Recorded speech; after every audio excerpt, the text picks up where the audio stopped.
everyone. Hi guys. Welcome to this platform. This is Kajal Singh, your biology expert, and I hope everyone is doing awesome. कैसे हो आप सब लोग? जल्दी से let me know in the comments below. All my future awesome Dr. XYZ. Attendance mark करना बिल्कुल ना भूलें. Yes.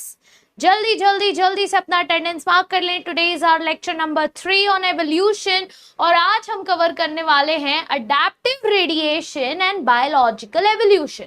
अगर आपको याद होगा तो हमने पिछले क्लास में क्या किया था? पिछले क्लास में बेटा जी हमने पढ़े थे सारे एविडेंसेस जो कि प्रूफ कर रहे थे कि यस एवोल्यूशन हुआ है. याद है या नहीं? Yes, I hope everybody remembers that. और आज के टॉपिक में हम करेंगे कि अडैप्टिव रेडिएशंस क्या होते हैं एंड बायोलॉजिकल एवोल्यूशंस क्या होता है. अडैप्टिव रेडिएशन समझने के लिए एक रिमाइंडर दे रही हूँ, आप लोग रिकैप कर लेना कि पिछले क्लास में हमने जब एविडेंसेस पढ़े थे तो कुछ चीजें थी, 2 टॉप पॉइंट्स थे. मैंने बोला था नेक्स्ट क्लास में पढ़ा दूंगी, है ना? तो वो एविडेंसेस मैं आज आपको वो भी करवा दूंगी, बचे हुए 2 एविडेंसेस लास्ट के भी करवा दूंगी. प्लस उसके साथ साथ आप लोग वो रिमेंबर करो कि जो हमने मॉर्फोलॉजी एंड एनाटॉमी वाला पार्ट पढ़ा था. मॉर्फोलॉजी एंड एनाटॉमी वाले पार्ट में हमने देखा कि किस तरीके से जो है होमोलॉगस एंड एनालॉगस ऑर्गन्स को भी यूज किया जा रहा है प्रूफ करने के लिए एज एन एविडेंस कि हाँ भाई एवोल्यूशन हुआ है, राइट? ये दिखाने के लिए कि किस तरीके से हमारे जो अलग अलग ऑर्गेनिजम्स हैं उन्होंने अलग अलग हैबिटेट में अपने आप को क्या किया है, अडेप्ट किया है अलग अलग तरीके से, राइट? यस. सो उसी से रिलेटेड है थोड़ा सा हमारा अडेप्टिव रेडिएशंस. ठीक है? यस. चलिए शुरू करते हैं फिर हमारा आज का क्लास. बट उससे पहले जल्दी से everybody hit the like button, share it with your friends, and अगर चैनल पर नए हो तो यार जल्दी से सब्सक्राइब करो ना, जल्दी से. यस, बिल्कुल. शुरू करते हैं. हमने देखा था चैप्टर एवोल्यूशन में अब तक हम कहाँ पहुंचे हैं. हमने ओरिजिन ऑफ लाइफ कर ली है, हमने एवोल्यूशन ऑफ लाइफ फॉर्म्स कर लिया, हमने एविडेंसेस कर लिया. अडैप्टिव रेडिएशंस और बायोलॉजिकल एवोल्यूशन हमने आज करना है. ठीक है? यस. उसके अलावा कौन कौन सा टॉपिक बच जाता है? हमने mechanism of evolution and Hardy Weinberg next class में करेंगे. और लास्टली आपका जियोलॉजिकल टाइम स्केल और एवोल्यूशन ऑफ मैन बच जाता है. बस इतने ही टॉपिक्स बचे हैं. Soon we will be done with this chapter. ठीक है? चलिए. तो ये मैं पहले का जो पेंडिंग था वो पहले करा देती हूँ. अगर आपको याद है एविडेंसेस हम कर रहे थे, है ना, उसमें कुछ चीजें रह गई थी. जैसे एक जो एविडेंस रह गया था वो था हमारा artificial selection. Artificial selection as evidence of evolution. Artificial selection as evidence. Artificial selection क्या होता है बेटा? आर्टिफिशियल सिलेक्शन यानी आप आर्टिफिशियल, देखो नाम में ही लिखा है आर्टिफिशियली, मैन मेड. आप जबरदस्ती किसी अलग ब्रीड को जो है क्या करवा रहे हो, रिप्रोड्यूस करवा रहे हो, हाइब्रिड बनवा रहे हो, है ना? अब जब आप ये चीज करते हो, ये क्या है? This becomes your artificial selection, right? कि आप ब्रीड सिलेक्ट कर रहे हो, चाहे वो प्लांट्स के साथ हो चाहे एनिमल्स के साथ हो, और उसके बाद आपको जो डिजायर्ड ट्रेट चाहिए आप अपने सेल्फिश रीजन के लिए उसकी क्रॉसिंग करवाते हो, आर्टिफिशियली उनको क्या करवाते हो, ब्रीड करवाते हो. और वो ब्रीडिंग मेथड को हम कहते हैं आर्टिफिशियल सिलेक्शन. ठीक है? अब इसमें क्या होगा, जनरेशन ऑफ डिफरेंट ब्रीड्स आपको मिलेंगे. डॉग्स के ब्रीड्स मिलेंगे, काउस के मिलेंगे, शीप के मिलेंगे, सबके हाइब्रिड्स मिलेंगे. फिर वेजिटेबल्स में भी ऐसा हो रहा है, जैसे ब्रोकली, केल, कॉलीफ्लावर एक्सेट्रा, ये सब. Wild mustards, yes, wild mustard से ये सारी चीजें बनाई गई हैं. Can you believe it? Yes, एक वाइल्ड मस्टर्ड से आपके जो वो होते हैं ना कोलिराबी, नहीं कोहिराबी बोलते हैं उसको. यस, कॉलीफ्लावर हो, केल हो गया, रेड कैबेज, जो बेसिक जो कैबेज पत्ता गोभी हम जो खाते हैं, ब्रोकली जो खाते हैं, यस, फूल गोभी जो हम खाते हैं. मम्मी से पूछना ये सारे, अगर किसी को नहीं पता वेजिटेबल्स के नाम, ये सारी चीजें एक वाइल्ड मस्टर्ड से बनाई गई हैं जबरदस्ती. समझ रहे हो? यस. तो ये सारी चीजें हमारे क्या होती हैं, आर्टिफिशियल सिलेक्शन में आती है ना. अब सिर्फ इतना ही नहीं, जब ह्यूमंस ने क्या किया, अपना कॉलोनाइज सेट किया, है ना, तो उस टाइम पे उन्होंने एनिमल्स को डोमेस्टिकेट करना चालू कर दिया कि भाई ये तो बोलते नहीं है, इनको तो हम डोमेस्टिकेट कर सकते हैं। प्लांट्स उगाने चालू कर दिया, एग्रीकल्चर करना चालू कर दिया। दैट वाज द टाइम जब उन्होंने ये चीज ब्रीड करनी चालू कर दी। अब आप बोलोगे कि चलो ये सब मान लिया मैम, ठीक है, आपने जो जो बोला वो मान लिया, चलो मैं पहले जो जो बोला वो लिख लेती हूँ, ठीक है।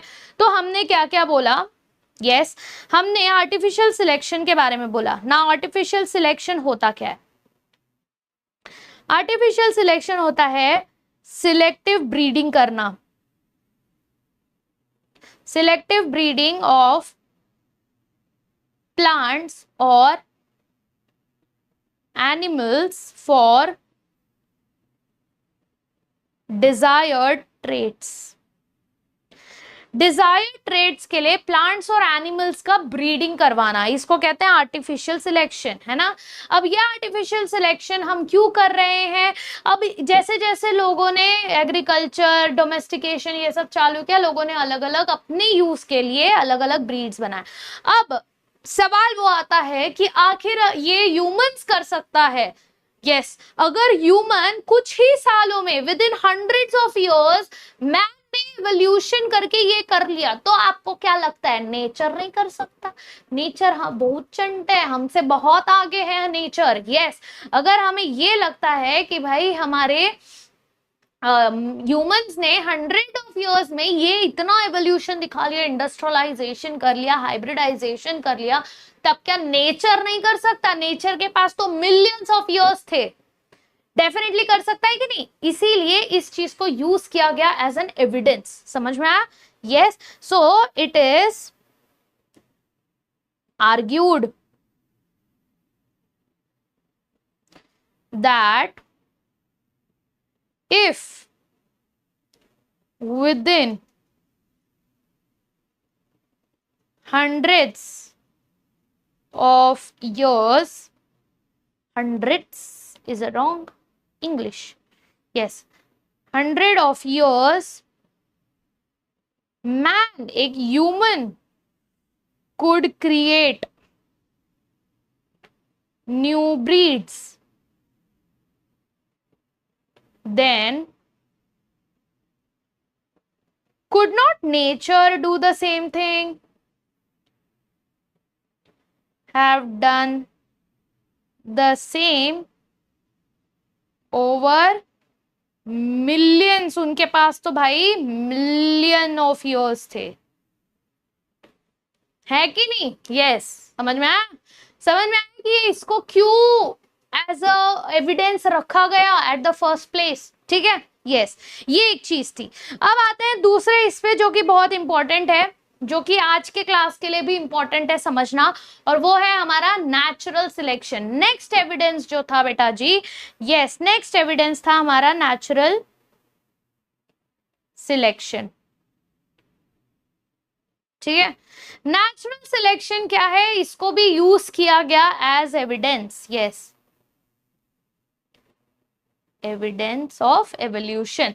अब नेचुरल सिलेक्शन को आप कैसे यूज कर रहे हो? देखो, नेचुरल सिलेक्शन नाम से ही पता चल रहा है क्या है, नेचर ने सिलेक्ट किया है। यस यस, क्या किया है? Species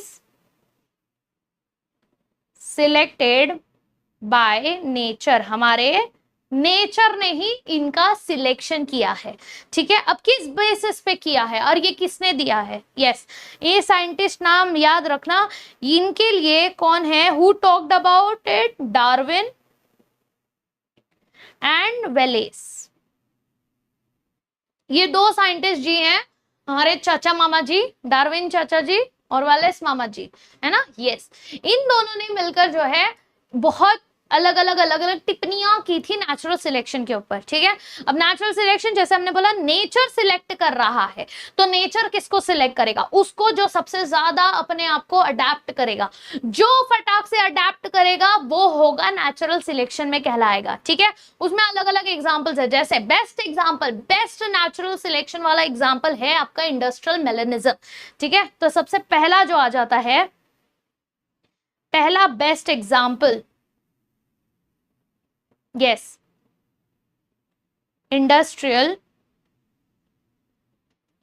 melanism. अब इंडस्ट्रियल मेलेनिज्म में क्या है बेटा जी, यहां पर इंडस्ट्रियलाइजेशन के पहले क्या सीन था, इंडस्ट्रियलाइजेशन के बाद क्या हुआ, वो चीज जो है मौत के ऊपर, मौत मौत मौत वाला मौत नहीं, यस एक मौत को स्टडी करके, यस एक व्हाइट और एक डार्क विंग्ड मौत जो था उनको स्टडी करके एक ऑब्जर्वेशन निकाला, और उस ऑब्जर्वेशन के बेसिस पे जो है ये चीज पता हुई कि यार नेचर सिलेक्ट तो करता है भाई, नेचर अपना खेल दिखाता है। अब कैसे किया हमने, ठीक है, तो हमारे पास मौत था, क्या था, मौत। अब ये जो मौत था ये हमारे पास दो तरीके के थे, ठीक है, एक था डार्क विंग्ड और एक था व्हाइट विंग्ड। ये ऐसे दो तरीके के मौत हमारे पास प्रेजेंट थे, ठीक है। अब बिफोर इंडस्ट्रियलाइजेशन यानी कि कब, 1850s की बात है, ठीक है, 1850s की बात है। बिफोर इंडस्ट्रियलाइजेशन क्या हो रहा था कि हमारा जो ट्री था, यस ट्री ट्रंक जो था वो थोड़ा वाइटिश था। क्यों, क्योंकि एयर पोल्यूशन नहीं था, एयर पोल्यूशन नहीं था जिसकी वजह से लाइकेंस ग्रो हो रहे थे, लाइकेंस का ग्रोथ था। लाइकेंस के ग्रोथ होने के वजह से, यस व्हाइटिश अपीयरेंस होने की वजह से जो व्हाइट मॉथ था उसका क्या हो गया, वो तो कैमोफ्लाज हो गया, है ना, वो कैमोफ्लाज हो गया। और जो डार्क मॉथ था वो बिकेम प्रे, बेचारा सूली चढ़ गया। क्यों, प्रीडेटर्स को वो बहुत, अब व्हाइट बैकग्राउंड में ब्लैक चीज लगा दो तो यस, तो क्या हो जाएगा, गोरे गोरे मुखड़े पे काला काला चश्मा वाला सीन हो जाएगा। क्यों, क्योंकि गोरा गोरा मुखड़ा काला चश्मा फटाक से दिख गया। यस, तो इसमें भी वही था, चश्मा ही था, है ना, कि तिल था, क्या था पता नहीं, जो भी था। हाँ जी, तो अब व्हाइट बैकग्राउंड पे लाइकेंस व्हाइट कलर के, उस पे ये डार्क मॉथ तो बड़ा हाईलाइट होके दिख रहा था, तो प्रेडेटर्स जाके उसको खा रहे थे, जिसके वजह से यस व्हाइट वाले का पॉपुलेशन ज्यादा था और डार्क वाले का पॉपुलेशन कम था, ठीक है। यस, अब क्या हुआ आफ्टर इंडस्ट्रियलाइजेशन, आफ्टर इंडस्ट्रियलाइजेशन मतलब कब बेटा जी, आफ्टर इंडस्ट्रियलाइजेशन 1920s के आसपास, ठीक है, 1920s तक इंडस्ट्रियलाइजेशन हो गया था। अब क्या हुआ, अब जो है ट्री का जो ट्रंक था, यस बिकेम डार्क। क्यों, क्योंकि इंडस्ट्रियलाइजेशन के वजह से यस सूट एंड स्मोक का डिपोजिशन हुआ, प्लस SO2 बढ़ गया ना, एयर पोल्यूशन बढ़ गया, है ना, पोल्यूशन बढ़ गया। अब पोल्यूशन बढ़ गया तो SO2 बढ़ गया। और हमने ये चीज बहुत अच्छे से बकायदा पढ़ा था, कहां पे, बायोलॉजिकल क्लासिफिकेशन में, कि जब SO2 सौतन आती है, यस तो लाइकेंस मर जाते हैं, लाइकेंस नहीं रहते। तो अब लाइकेंस नहीं रहे, लाइकेंस नहीं रहे तो व्हाइट बैकग्राउंड हट गया, यस व्हाइट बैकग्राउंड हट गया, और उसके वजह से क्या हो गया, अब डार्क मॉथ जो थे, यस वो कैमोफ्लाज हो गए, और व्हाइट जो थे वो बिकेम प्रे। यानी क्लियरली देख सकते हो कि बिफोर इंडस्ट्रियलाइजेशन व्हाइट वालों की मात्रा ज्यादा थी। क्या हुआ, किसी की गलती थी क्या, व्हाइट वाले की गलती थी कि वो गोरा था, क्या ब्लैक वाले की गलती थी वो काला था, नहीं किसी की गलती नहीं थी। बट नेचर ने क्या किया बेटा जी, नेचर ने अपना खेल दिखाया और खेल बदल दिया, पॉपुलेशन दोनों का जो है बदल दिया। समझ में आया, यस क्या हुआ, तो यहां पर क्या हुआ, नेचर ने सिलेक्ट किया, ब्रिंग्स एवोल्यूशन, बट यहां पर कोई भी वेरिएंट पूरी तरह से वाइप आउट नहीं हुआ है, बस एवोल्यूशन हो गया कि पॉपुलेशन बदल गया। तो जैसे पॉपुलेशन बदल गया, हो सकता है और भी चीजें बदल बदल के स्पीशीज ही चेंज हो जाए, है ना। तो ये भी एक तरीके का एविडेंस हम ले सकते हैं, ठीक है। यस, फिर एक और एक नेचुरल सिलेक्शन का एग्जांपल ले लेते हैं, ठीक है। एक और एक नेचुरल सिलेक्शन का एग्जांपल है, ये कैसे लिखा था हमने, हाँ पहला। एक और एक है एंटीबायोटिक्स का यूसेज, एंटीबायोटिक्स और ड्रग रेजिस्टेंस, एंटीबायोटिक्स या फिर ड्रग रेजिस्टेंस। अब इसमें क्या होगा, yes, continuous use of drug और एंटीबायोटिक के वजह से क्या होगा, यस, बहुत ज्यादा, जैसे तुम लोग का बेस्ट एग्जांपल है ना, मम्मी पापा डांटेंगे, तो स्टार्टिंग में बहुत डर लगता था बचपन में, नीचे जाएंगे तो मम्मी पापा डांटेंगे, ठीक है, बहुत खौफ था।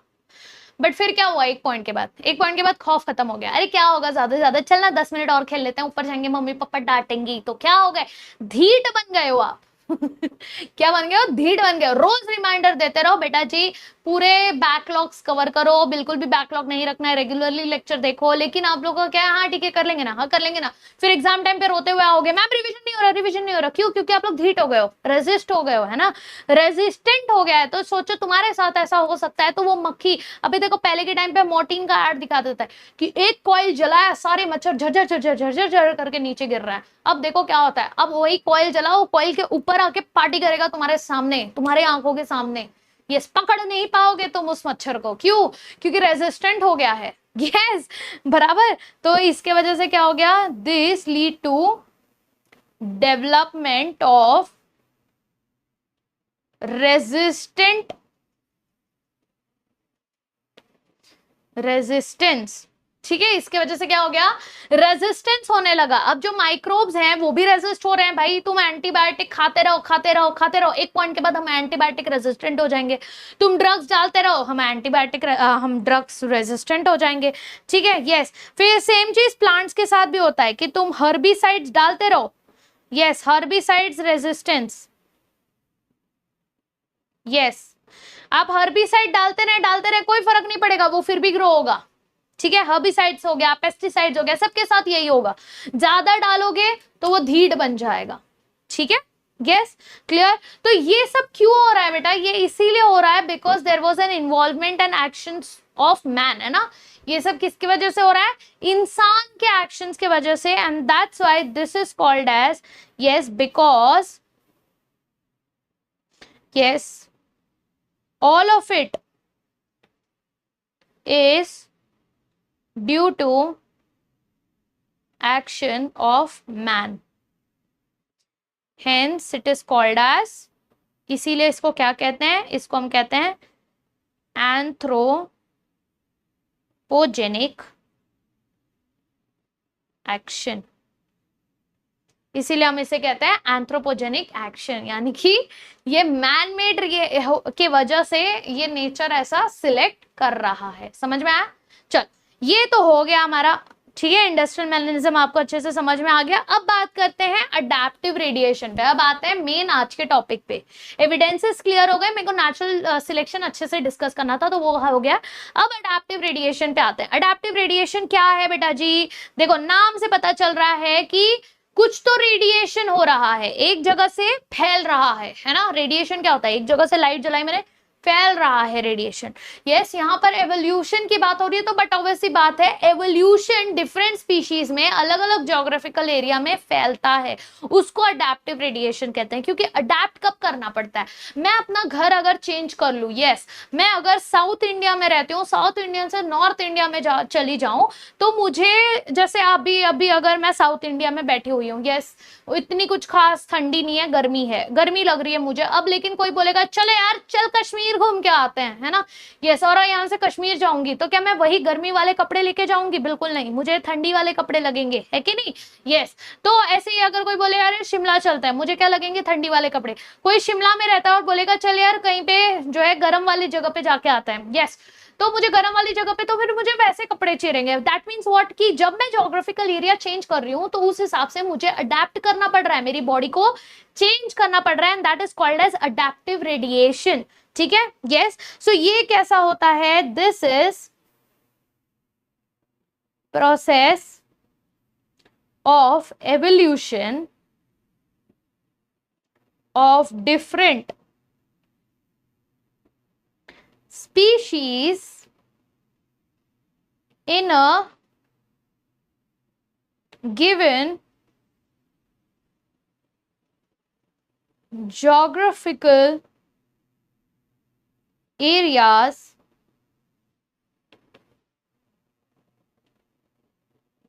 starting from a point, oh sorry, and literally radiating, ये इसका डेफिनेशन है। यस, ध्यान दो डेफिनेशन पे, to other areas of habitats, इसको कहते हैं अडेप्टिव रेडिएशन। ठीक है, तो यहाँ पे क्या क्या ध्यान रखना है, यहाँ पर हमने फोकस करना है कि क्या हो रहा है, एवोल्यूशन हो रहा है। ठीक है, एवोल्यूशन हो रहा है भाई, किसके वजह से हो रहा है, डिफरेंट स्पीशीज का एवोल्यूशन हो रहा है। यस, एक गिवन ज्योग्राफिकल एरिया में आते ही यस इन लोग क्या कर रहे हैं, एक सिंगल पॉइंट से रेडिएट कर रहे हैं to other areas of different habitats. समझ में आया? यस, देखो ये एक जगह है, ठीक है, यस एक जगह है, एक जगह से सबने सोचा यार मैं इधर चला जाता हूँ, किसी ने बोला मैं इधर चला जाता हूँ, किसी ने बोला मैं इधर चला जाता हूँ, किसी ने बोला मैं इधर, किसी ने बोला मैं इधर चला जाता हूँ, यस किसी ने बोला मैं साउथ चला जाता हूँ, किसी ने बोला मैं ईस्ट चला जाता हूँ, मैं नॉर्थ चला जाता हूँ, वेस्ट चला जाता हूँ, सब अलग अलग। ये क्या हो गया, सबने रेडिएट किया।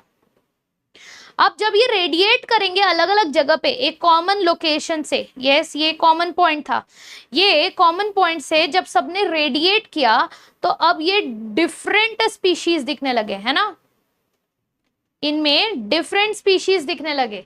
यानी कि कैसे हुआ, इन्होंने किया अडेप्टेशन, अपने new adaptation to new environment, उनका जो नया एनवायरनमेंट होगा उसके लिए अडेप्ट करेंगे। जैसे हम जब जगह छोड़ के कहीं नए जगह जाते हैं तो हमें भी अडेप्ट करना पड़ता है कि नहीं, यस तो उसको कहते हैं अडेप्टिव रेडिएशन। जब जैसे व्हेन कोई कंपटीशन है, बहुत ज्यादा कंपटीशन हो रहा है खाने का, लिविंग का, जैसे नीट का कंपटीशन है भाई, सीट के लिए लोग लड़ रहे हैं, है ना, यस तो एक सिंगल चीज के लिए, एक सिंगल सीट के लिए 25 लाख बच्चे इतने लड़ रहे हैं, बराबर, यस। अब क्या होगा, उसमें से कुछ लोग बोलेंगे यार छोड़ना मैं ना बीडीएस कर लेता हूँ, अरे छोड़ना यार मैं तो आयुष कोर्स ले लेता हूँ, छोड़ना यार मैं ना कुछ और कर लेता हूँ, है कि नहीं, यस मैं बायोटेक में चला जाता हूँ, कुछ बोलेंगे यार मैं इंजीनियरिंग कर लेता हूँ। ये क्या हो गया, आपने अडेप्ट कर लिया, वो सिचुएशन, वो कंपटीशन से हटके आपने जो है अपने आप को अडेप्ट कर लिया किसी और चॉइस के लिए। समझ में आया? यस, इसको कहते हैं अडेप्टिव रेडिएशन। समझ में आया? बट ये चीज ध्यान रखना कि ज्योग्राफिकल रीजन यहां पर चेंज होने के वजह से ये चीज हो रही है। एक जगह का जो स्पीशीज था वो जब अलग अलग जगह पे चला गया तो वो चेंज हो गया थोड़ा सा। Got it? यस, इसका बेस्ट एग्जांपल जो है, एक चीज दिखा देती हूँ आपको, वीडियो, ठीक है, एक वीडियो दिखाने दो तो आप लोग को और अच्छे से समझ में आएगा। एक सेकेंड, कहाँ गया भाई वीडियो?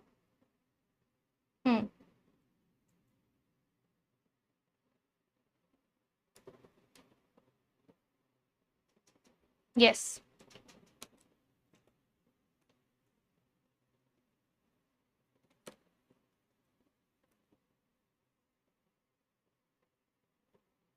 ये देखिए अडेप्टिव रेडिएशन, जैसे एक जगह से यस अलग अलग जगह पे जाने के वजह से क्या हुआ। अब ये आप लोग बिलीव करोगे, ये तस्मानियन वुल्फ, ये टाइगर कैट, ये band anteater, marsupial rat, kangaroo, wombat, yes आपका bandicoot, koala, marsupial mole, yes, ये सारे जितने भी आप देख रहे हो स्क्रीन पे, कैन यू बिलीव कि इन लोग एक टाइम पर एक ही जगह पर प्रेजेंट थे, एक ही जगह पर रहते थे, और एक ही जगह पर रहकर इन्होंने क्या किया था, अपने आप को जो है चेंज किया। यस, क्या किया, चेंज किया। तो ये है एग्जांपल ऑफ मार्सुपियल एनिमल्स, ठीक है, मार्सुपियल रेडिएशन हम इसको कहते हैं। तो ये जो होता है ना, ये ऑस्ट्रेलियन मार्सुपियल्स थे, ठीक है, ये एक ही जगह पे थे, ऑस्ट्रेलिया में थे, बट ये जब अलग अलग जगह पर चले गए तो ये सोचो, can you believe Tasmanian wolf and tiger cat are actually evolved from same animal? yes, same species से इन लोग इवॉल्व किए। कितने डिफरेंस है इनमें, है कि नहीं? यस, कितना डिफरेंस है, ये बिल्कुल भी एक दूसरे जैसा नहीं दिख रहे, कितने अलग हैं सब के सब, बट ये जो है सब एक जगह से इवॉल्व हुए हैं। इसको कहते हैं अडेप्टिव रेडिएशन। एक टाइम पर ये एक कॉमन ज्योग्राफिकल एरिया में थे, अब उन्होंने वो कॉमन ज्योग्राफिकल एरिया छोड़ दिया और चले गए अलग अलग एरियाज में, और फिर इन्होंने किया हम डेवलपमेंट। समझ में आया? Yes everyone, clear? ठीक है, चल।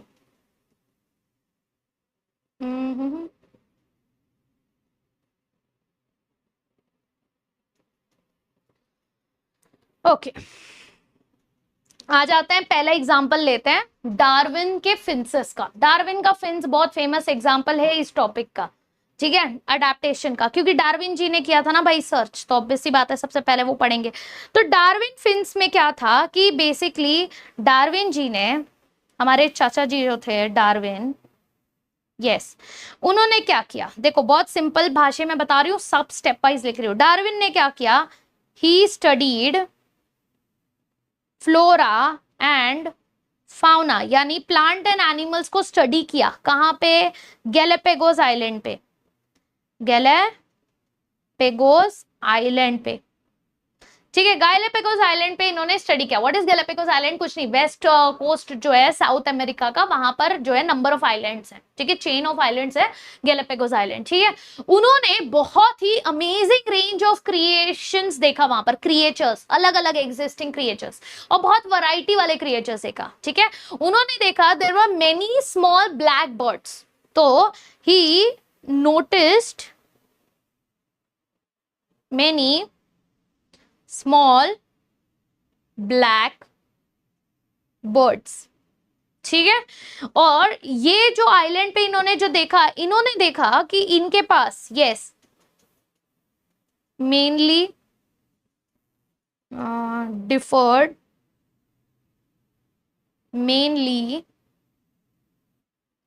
इन द शेप ऑफ बीक, उनके बीक्स का शेप और उनका ईटिंग हैबिट, ठीक है, फीडिंग हैबिट, ये दो चीज को इन्होंने नोटिस किया कि यार इनके बीक का शेप अलग अलग है और इनकी ईटिंग हैबिट अलग अलग है, बट ये सब एक जैसे ही हैं, ये सब आए तो एक ही जगह से हैं, है ना। इसीलिए इनको बाद में हमने कहा, yes, that's why they were called as Darwin finches. इनको हमने बोला डार्विन के फिंसेस, ठीक है, यस। वो बेसिकली ये ब्लैक, छोटे ब्लैक बर्ड्स थे, उनको स्टडी किया डार्विन ने, तो डार्विन ने बोला भाई मेरा नाम दे दो, इनका नामकरण अलग करेंगे हम। यस, इतना तो इंपॉर्टेंस मिलना चाहिए, इतना ऑब्जर्वेशन किया है कि नहीं? यस, जंगल में घूमने के बजाय डार्विन ये कर रहे थे, ठीक है, सीखो कुछ डार्विन जी से। ओके, चलो, आफ्टर एनालाइजिंग उन्होंने रियलाइज किया, क्या रियलाइज किया बेटा जी, कि सारे सारे जो हैं, यस, ऑब्जर्वेशंस क्या क्या थे? ऑब्जर्वेशंस ये थे कि all, yes, evolved on same island, ठीक है, ये सेम आइलैंड से आए हुए थे, एक ही आइलैंड में ये सब सेम थे, बट उसी सेम आइलैंड इटसेल्फ में इन्होंने अपने आप को क्या किया, इवॉल्व किया। क्यों? कंपटीशन बढ़ रहा था भाई, and they were not on separate areas, कोई सेपरेट एरिया से नहीं थे, एक ही जगह, एक कॉमन ज्योग्राफिकल एरिया से आए थे और उन्होंने अपने आप को अडेप्ट किया था। ओरिजिनल इनका, देवर ओरिजिनली कैसे थे बेटा? सीड ईटिंग थे, ठीक है, स्टार्टिंग में ये सिर्फ सीड्स खाते थे, ठीक है। एंड ये कहाँ प्रेजेंट है, साउथ अमेरिका के आइलैंड पे, ठीक है। एंसेस्टर बर्ड जो था इनका वो सीड ईटिंग वाला था, ओरिजिनल वाला फिंचेस सीड खाता था। बट फिर बाद में they flew, some of them flew on these islands, Galapagos के अलग अलग आइलैंड पे ये चले गए। अब अलग अलग आइलैंड पे चले गए तो जरूरी नहीं ना हर जगह इनको जो है सीड परोसा जाएगा, जिसको जो मिला उसने वो अडेप्ट कर लिया, ठीक है। According to the need of different environment उन्होंने डिफरेंट शेप ऑफ बीक, क्योंकि सीड खाने की बीक अलग होती है। अगर किसी को इंसेक्ट पकड़ के खाना है तो वो सीड वाले बीक के साथ नहीं खा सकता, उसको बीक चेंज करना पड़ेगा। कोई अगर जो है ये खा रहा है, क्या बोलते हैं, फ्रूट खा रहा है, तो उसको अपना बीक चेंज करना पड़ेगा। कोई कैक्टस खा रहा है तो उसको अपना बीक चेंज करना पड़ेगा। समझ में? यस। तो इस हिसाब से ओरिजिनली तो ये सीड ईटिंग थे। Yes, flew to different islands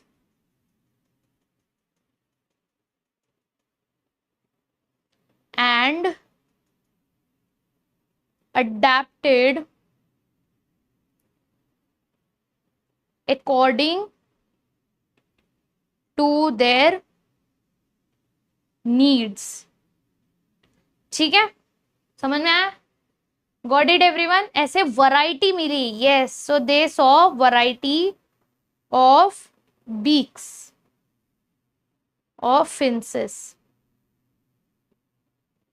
ठीक है, क्लियर एवरीवन? ये समझा, बेसिक चीज थी।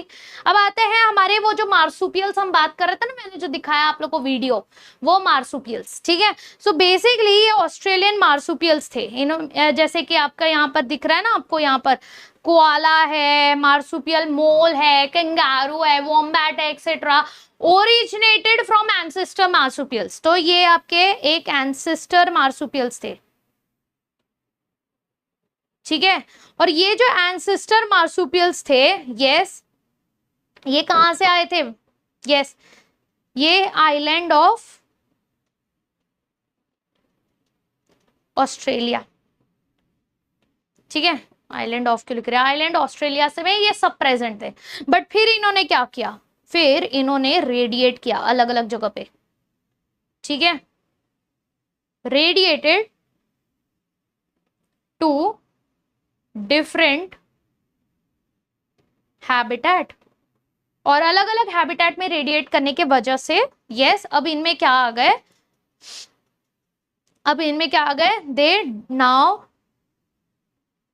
Differ from each other.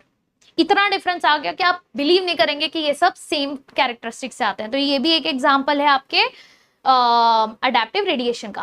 Then we have one more example of placental mammals. Yes, तो नॉट ओनली मार्सुपियल मैमल्स, बल्कि मार्सुपियल मैमल्स जैसे ही रिजेंबल करने वाले प्लाजेंटल मैमल्स। आपको लगेंगे ये दोनों सेम है, जैसे यहाँ पर देखना, यस, ये देखो, ये मोल को देखो और ये मार्सुपियल मोल को देखो, आपको लगेगा ये दोनों सेम है, बल्कि अलग अलग है ये, ठीक है। यहाँ पर देखो, ये एंटीटर एंड आपका नम्बैट सेम लगेगा। माउस देखो, मार्सुपियल माउस देखो और ये माउस देखो, ठीक है। तो प्लाजेंटल देख लो या मार्सुपियल्स, दोनों को आप देखोगे तो प्लाजेंटल मैमल्स में भी बहुत सारे चेंजेस, अडेप्टिव रेडिएशंस दिखे गए हैं। तो नॉट ओनली आपका मार्सुपियल्स, बल्कि प्लाजेंटल मैमल्स में भी, जिनके पास प्लाजेंटा होता है वो वाले मैमल्स, उनमें भी बहुत सारे चेंजेस देखने मिले। और इनफैक्ट आप देखोगे तो इन लोग कन्वर्जेंट एवोल्यूशन दिखा रहे हैं। यस, कैसे दिखा रहे हैं, कैसे पता चला हमको कि ये कन्वर्जेंट एवोल्यूशन है? Yes, many placental mammals resemble the marsupial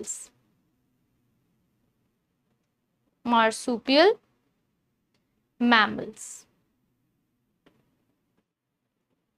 not only in their structure, यानी सिर्फ मॉर्फोलॉजी नहीं, but also in leading the similar ways of life। Life में भी इनका पूरा अडेप्टेशन सेम सेम हो गया था। और ये सिमिलैरिटीज ये दो अलग अलग टाइप ऑफ मैमल्स, मार्सुपियल्स अलग होते हैं, प्लाजेंटल्स अलग होते हैं, है ना। मार्सुपियल्स अंदर वो जो अपने पाउच में रखते हैं, बराबर। अब इन दोनों में इतना अलग अलग होने के बावजूद, बिकॉज ये सिमिलर इकोलॉजिकल निश में रह रहे थे, यस,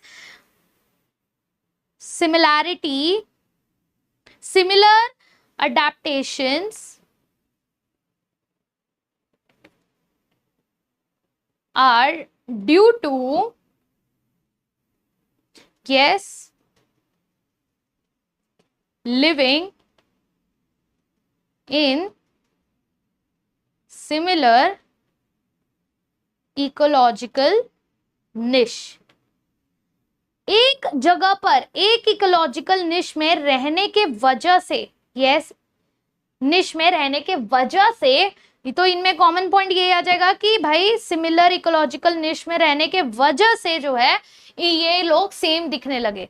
तो एक तरीके से हम ये भी कह सकते हैं कि to different types of organism, एक मार्सुपियल था, एक प्लाजेंटाल था, दोनों एक जगह पे आ गए और उन्होंने जो है सेम अडेप्टेशंस किए। सो इट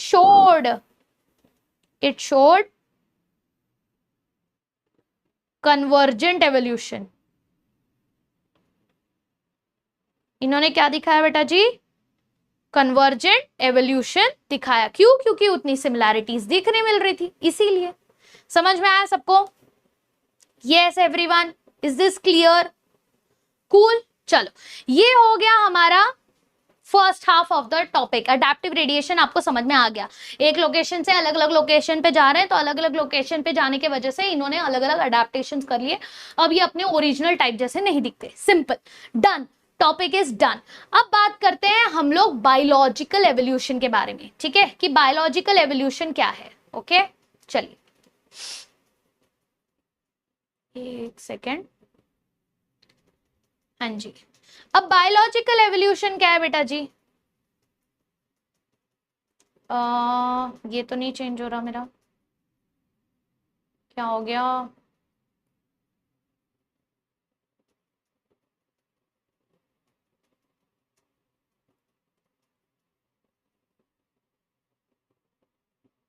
हाँ जी, चलो छोड़ो, वीडियो ऑन कर रही थी, ऑन नहीं हो रहा था, कोई बात नहीं। बायोलॉजिकल एवोल्यूशन, अब ये बायोलॉजिकल एवोल्यूशन किसके बेसिस पे है? वही जो मैंने बोला ना, मेरा एक टॉपिक नेचुरल सिलेक्शन पढ़ाना बचा है, वो नेचुरल सिलेक्शन समझ में आ गया तो बायोलॉजिकल एवोल्यूशन भी समझ में आ जाएगा।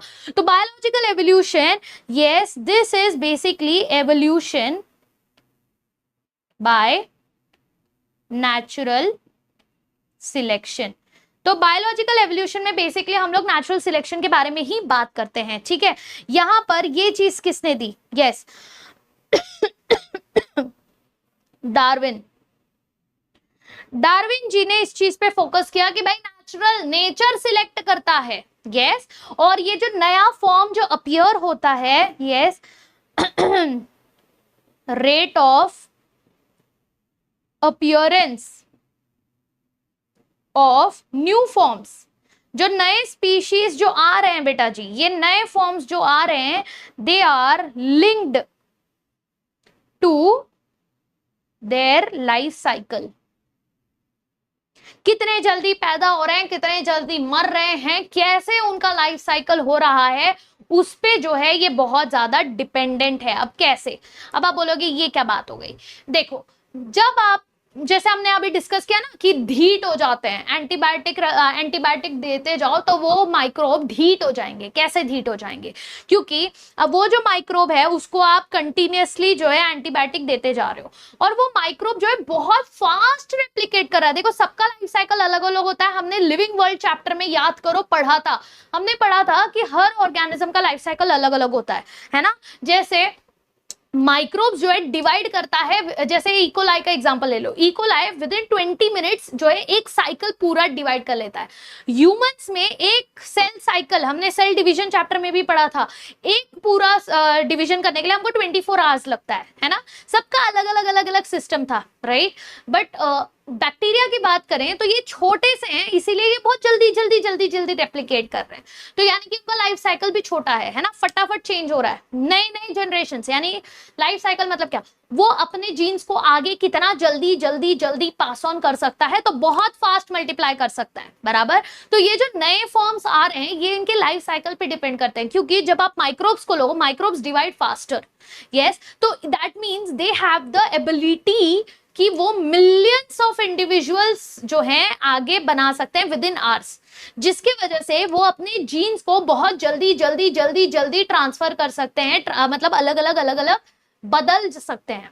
सो दैट मीन्स उनमें अडेप्टेशन के चांसेस फास्टर हैं हमारे कंपैरिजन में। जो चीज हमें मिलियंस ऑफ इयर्स या हंड्रेड्स ऑफ इयर्स लगे करने के लिए, वो बैक्टीरिया बहुत ही कुछ दिन में भी वो चीज कर सकते हैं। समझ में आया? यस, ठीक है। तो ये किस पे डिपेंड करता है? ये डिपेंड करता है साइज पे, ये डिपेंड करता है उसके लाइफ स्पैन पे, ठीक है। फॉर एग्जाम्पल के तौर पे माइक्रोब्स जो होते हैं, यस, डिवाइड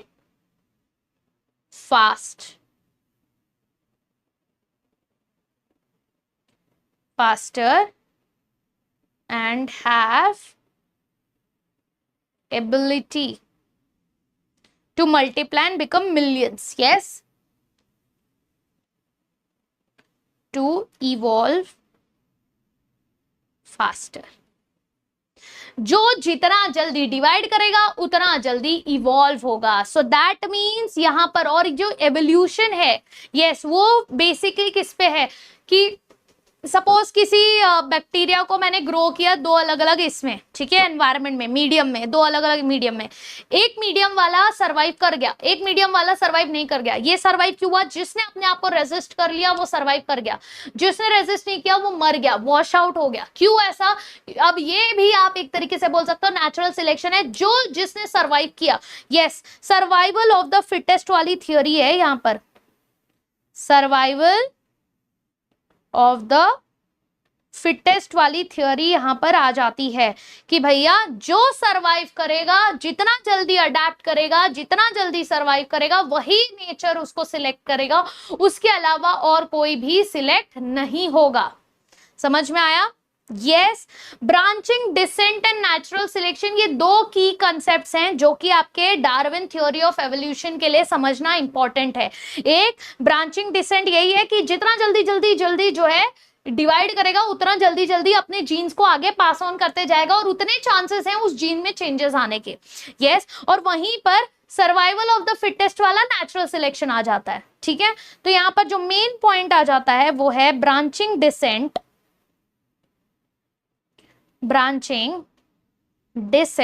एंड नेचुरल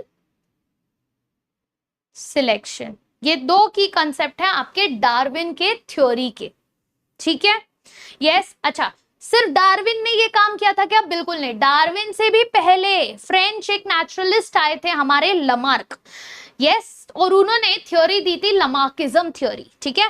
तो लमार्क ने क्या कहा था कि एवोल्यूशन जो होता है, यस, वो यूज एंड डिसयूज के ऊपर है। जैसे मम्मी बोलती है ना, अपना दिमाग इस्तेमाल कर लिया कर वरना एकदम क्या हो जाएगा, मंदबुद्धि हो जाएगा। क्यों ऐसे बोलती हैं?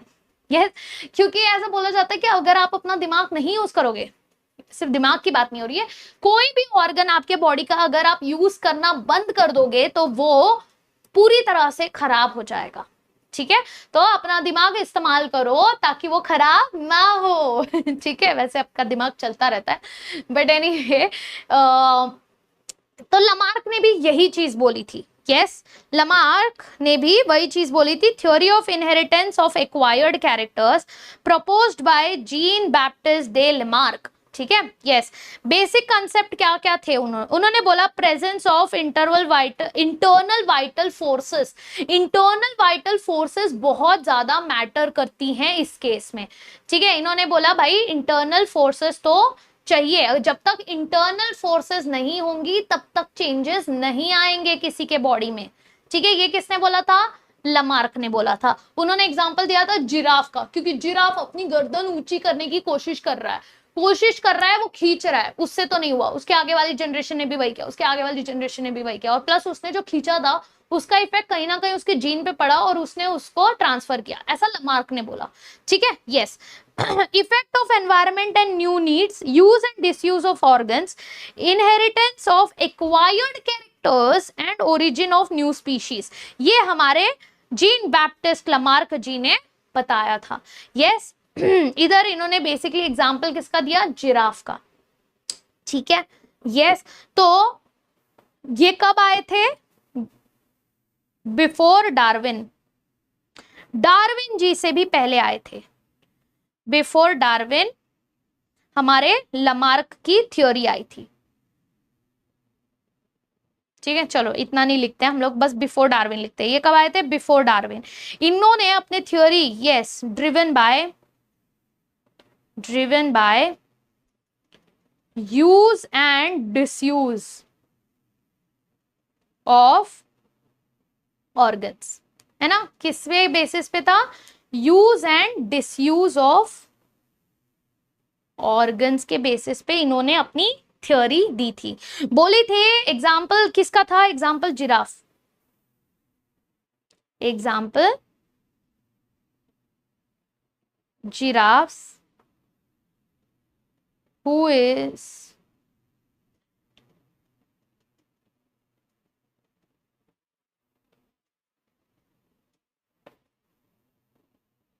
in an attempt to forage, खाने के लिए, leaves on tall trees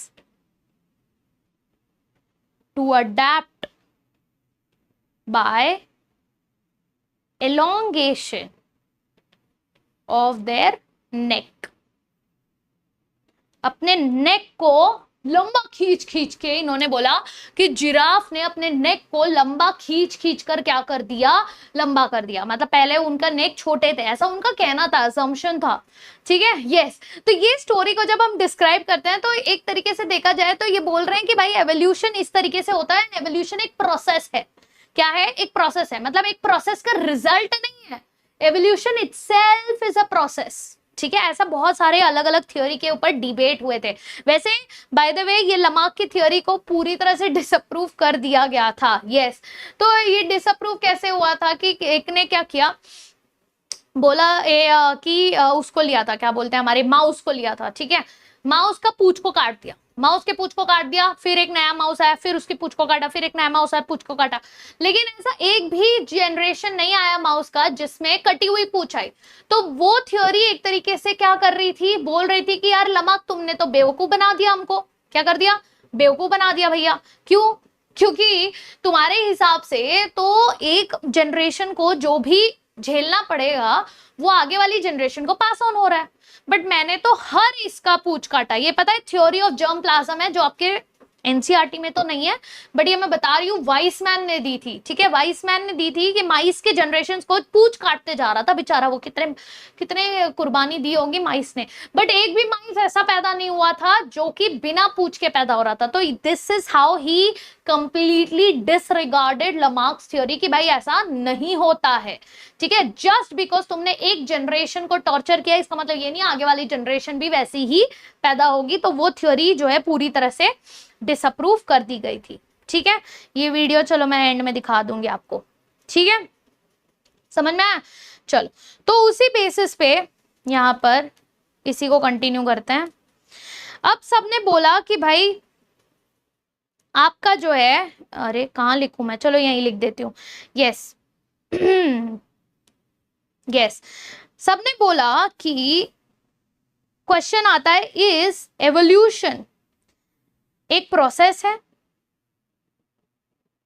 और the result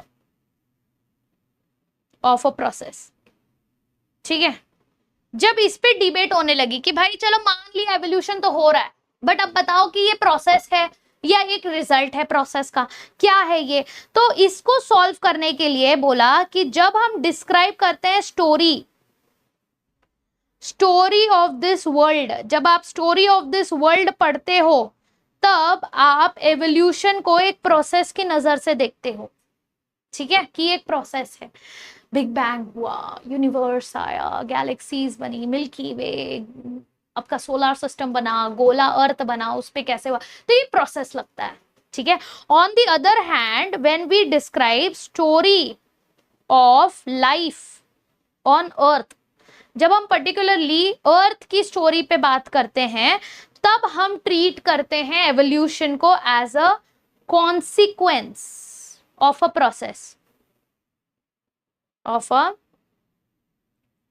process, called natural selection. तब हम उसे नेचुरल सिलेक्शन के नजरिए से देखते हैं।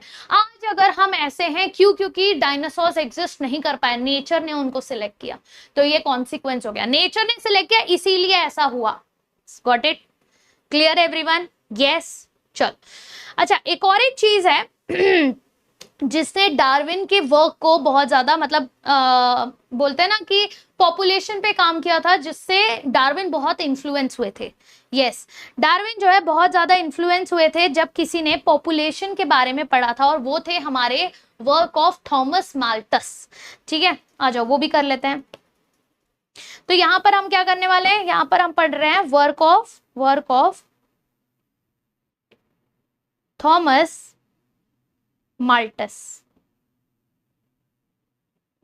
ठीक है, वर्क ऑफ थॉमस माल्टस। अब इन्होंने क्या किया था, इन्होंने पॉपुलेशन पे स्टडी किया था। ठीक है, इन्होंने क्या किया बेटा जी, स्टडी ऑन पॉपुलेशन को बहुत अच्छे से इन्होंने देखा कि कैसे पॉपुलेशन चेंज हो रहा है। जैसे उन्होंने इस पे कुछ कंक्लूजन निकाले कि भाई ये जो नेचुरल सिलेक्शन होता है, नेचुरल जो सिलेक्शन होता है, दीज आर लिमिटेड, है ना, सब जगह नहीं होगा, और कितना ही होगा, एक लिमिटेड टाइम तक होगा, है ना। Populations are stable in size. ठीक है, पॉपुलेशन हमेशा साइज से स्टेबल होता है, मतलब इतना एक अमाउंट ऑफ पॉपुलेशन हमेशा स्टेबल होता है, एक्सेप्ट फॉर सीजनल फ्लक्चुएशंस। ठीक है, सीजनल फ्लक्चुएशंस, या फिर कोई मेंबर हैं जिनमें बहुत कैरेक्टरिस्टिक्स वैरी करती हैं, ये सब को देखेंगे तो कुछ फ्लक्चुएशंस तो आते रहते हैं, है ना। यस, तो थियोरेटिकली बोला गया कि पॉपुलेशन साइज जो है हमेशा एक्सपोनेंशियली ग्रो होगी। यस, मतलब सबने बोला कि इफ एवरीवन रिप्रोड्यूस्ड मैक्सिमली, ठीक है, सबने अपना मैक्सिमम, सब लोग सपोज सब बच्चे, हम सब बच्चे एक साथ रिप्रोडक्टिव एज में पहुंच गए और सबने मैक्सिमम क्वांटिटी में, मैक्सिमम पोटेंशियल में सबने रिप्रोड्यूस किया। यस, तो बोला कि अगर ऐसा होता है, यस, अगर सबने एक्सपोनेंशियली जो है रिप्रोड्यूस किया, तो पॉपुलेशन की साइज कैसी होगी, बढ़ेगी। Population size will grow exponentially. बोला कि ये भी कैसा रिसर्च है, ये तो हमको भी पता है ना। यस, तो ये सेम चीज बैक्टीरिया को स्टडी करके भी रियलाइज हुआ कि यार एक्सपोनेंशियली ग्रो करेंगे तो होगा, तो but the fact that population size actual में लिमिटेड ही होती है, दैट्स ट्रू, है ना। ये वाले चीज को ध्यान रखना कि पॉपुलेशन साइज जो है होती लिमिटेड ही है, मींस दैट कि अगर कोई एक्सपोनेंशियली ग्रो भी करे, जितना ज्यादा ग्रो करना चाहता है उतना ग्रो भी करे, उसके बावजूद बेटा जी लिमिटेशन हो जाती है, क्योंकि कंपटीशन आ जाता है, रिसोर्सेस की कमी आ जाती है, क्वेश्चन आ जाता है उनके सर्वाइवल पे, एंड कॉस्ट ऑफ लिविंग, पूरा उनका जो है फ्लरिश होना, कैसे करेंगे, क्या करेंगे, कैसे सरवाइव करेंगे, जगह का रहना। अब देखो इतनी महंगाई क्यों बढ़ रही है, क्योंकि पॉपुलेशन बढ़ते जा रहा है, एक पॉइंट आएगा जब हम सरवाइव नहीं कर पाएंगे। क्यों आजकल के टाइम पे लोगों को माल न्यूट्रिशन हो रहा है, क्यों लोग मर रहे हैं भूख से, यस, हमें खाना मिल रहा है इसलिए हम रियलाइज नहीं कर रहे, बट लोग मर रहे हैं, लोगों के पास जगह नहीं है, घर में सोने के लिए जगह नहीं है, इतनी धूप है, लोग धूप से मर रहे हैं, हीट वेव्स आ रहे हैं। यस, क्यों हो रहा है ये सब? पॉपुलेशन एक्सपोनेंशियली ग्रो हो रहा है, और ग्रो होने की वजह से फिर भी उसने बोला ऑल्दो, देखो अब समझो, अब हम लोग बोल रहे हैं यार ये थियोरी में क्या ही कुछ खास है, ध्यान दो, गहराई में जाओ बेटा, गहराइयां। यस, अगर सबने एक्सपोनेंशियली रिप्रोड्यूस किया तो पॉपुलेशन तो बढ़ेगा, बट फिर भी पॉपुलेशन हमेशा लिमिटेड रहेगा। क्यों? कंपटीशन बढ़ेगा, क्वेश्चन आएगा उनके सर्वाइवल के ऊपर। समझ में आया? Only some can survive, still population will be limited. Yes, one who survives, one who adapts would survive। और ये चीज किसने दी थी? ये हमारे थॉमस माल्थस की रिसर्च थी, ऑब्जर्वेशन था, और इससे डार्विन जी बड़े खुश हो गए थे। समझ में आया? So for a period of time, many generation तक, survivors will leave more progeny, and then फिर क्या होगा? सर्वाइवर्स ने तो अपनी प्रोजेनी रख दी, ठीक है, और फिर चेंज इन पॉपुलेशन होते जाएगा, यानी जितना जल्दी अडेप्ट करेगा नेचर उतना उसको सिलेक्ट करेगा। Got it? यस, और इसी तरीके से नए फॉर्म्स आते रहेंगे। ये था हमारा Darwin theory of evolution. Yes, ये थे हमारे अलग अलग थ्योरीज। अब आते हैं हम लोग, लास्ट एक छोटा सा टॉपिक है म्यूटेशन थ्योरी पे, ठीक है। यस, एक वीडियो, 2 वीडियोस दिखाने हैं, मैं दिखाती हूँ एंड में, ठीक है। म्यूटेशन थ्योरी क्या है बेटा जी? म्यूटेशन थ्योरी है, यहाँ पर म्यूटेशन होता है ना आपके, ये किसने बताया था? ये भी, इस पे भी क्वेश्चंस आते हैं, तो प्लीज इसको ध्यान से पढ़ना, ठीक है। 1901 में हमारे ह्यूगो दी व्राइस थे, ठीक है, इन्होंने प्रपोज किया था इस थ्योरी को, and on the basis of his observation, wild variety of evening primrose, yes, wild variety of evening primrose पे इन्होंने अपना ऑब्जर्वेशन किया था। उसका साइंटिफिक नेम कुछ ओइनोथेरा है, ओइनोथेरा लमार्कियाना। क्या है? ओइनोथेरा लमार्कियाना। करेक्ट स्पेलिंग जल्दी से कमेंट सेक्शन में ड्रॉप करो everyone. Yes, evening primrose पे इन्होंने अपना ऑब्जर्वेशन किया था। अब इन्होंने क्या देखा?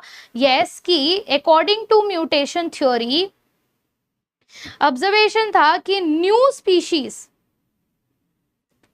originates as a result of large, discontinuous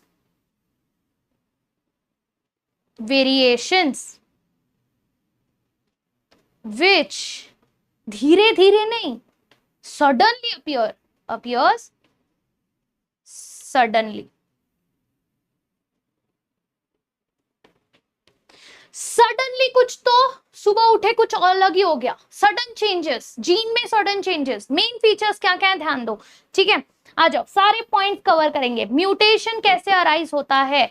yes, सारे common features. Mutation arise from time to time, individual population में, नेचुरली ब्रीडिंग पॉपुलेशन में आता रहता है, ठीक है। यस, सो म्यूटेशन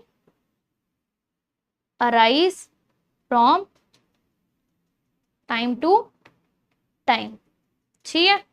यस, फिर ये हेरिटेबल होते हैं, दे आर हेरिटेबल, ठीक है, जिसकी वजह से न्यू स्पीशीज आते हैं, बराबर। They are large and most importantly they are sudden. ऐसा नहीं बहुत धीरे धीरे धीरे, कंप्लीटली फ्लक्चुएट हो सकता है कभी भी, जिसके वजह से डार्विन की थ्योरी थोड़ी वो हो जाती है कि अच्छा यहाँ पर अचानक से स्मॉल, डार्विन ने क्या बोला? स्मॉल एंड डायरेक्शनल होती है। ये म्यूटेशन कैसी होती है? कभी भी किसी भी यस डायरेक्शन में हो सकती है, ऑकर्स इन एनी डायरेक्शन। तो ये लार्ज होती है और डायरेक्शन लेस होती है, ठीक है। ये किसने दिया था? ह्यूगो दी व्राइस ने बताया था म्यूटेशन थ्योरी के बारे में। Clear everyone? Yes, adaptive radiations, ये सारी चीजें हम ऑलरेडी कर चुके हैं। ओके, रुको,